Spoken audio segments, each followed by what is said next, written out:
যেখানে ঝগড়া থাকে সেখানে ভালোবাসা লুকিয়ে থাকে, আর যেখানে মিষ্টি বেশি সেখানে পিঁপড়াও ধরে বেশি। আসসালামু আলাইকুম এভরিওয়ান, সবাইকে জানাই শুভ সকাল। তাই যে শীত দেখেন কীরকম পড়ছে, কুয়াশা অনেকটাই। আজকের ভিডিওটা একটু আলাদা ধরনের হয়ে গেছে, কারণ আজকে আমি ভিডিওটা যতটুকু পারছি ততটুকু শুরু করছি। তা আমি রান্না করতেছি মুরগির মাংস।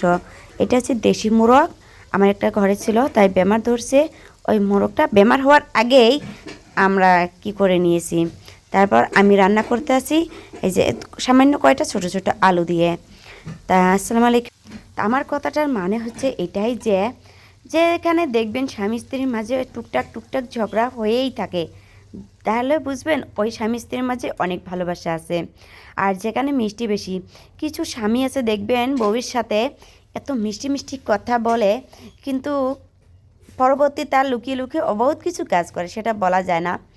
আর দেখবেন অনেক মিষ্টির জায়গা, যেমন মিষ্টির মধ্যে পিঁপড়া ধরে, তেমনই যেখানে মধু বেশি সেখানেই পিঁপড়াও বেশি।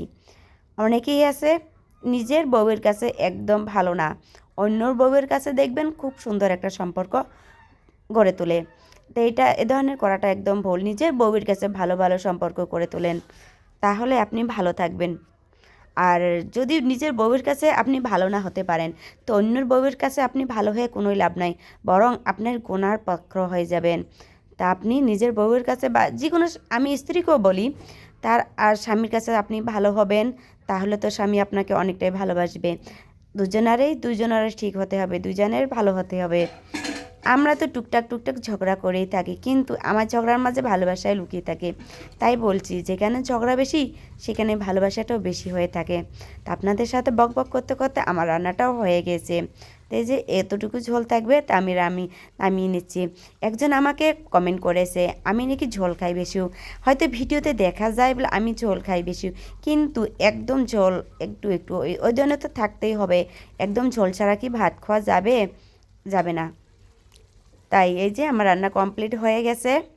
আর একটা কথা, আমি আমি এখন একটা বস্তু খাওয়া খুবই পছন্দ করি, যখনই আমি ভালো কিছু রান্না করি না কেন। এই যে দেখেন আমার খাওয়ার স্টাইলটাই আলাদা, এই মুড়ি দিয়ে খাওয়াটা আমার ভীষণ ভীষণ পছন্দের একটা খাবার। আর যারা খান নাই তারাও খেয়ে দেখবেন, অনেক টেস্টি হয়, অনেক ভালো লাগে। যদি টাটকা টাটকা মুড়ি থাকে আর ঝোলটা টেস্টি হয়ে থাকে, তাহলে দেখবেন অনেক মজাদার একটা খাবার। তারপর বিকেলের সময় আমি বোন্দা খেয়েছি। তো বোন্দা খেতে খেতে অনেক কথাবার্তা মনে পড়ে গেছে। যেসব স্বামী স্ত্রীকে পছন্দ করে না, ভালোবাসে না, তাদেরকে বলছি প্লিজ আপনারা আপনার স্বামীর সাথে সবসময় ভালো ব্যবহার করবেন, এই মিষ্টির মতন করে, যেটা মুখে লাগলে যেখানে নষ্টই হয় না, খারাপ হয় না।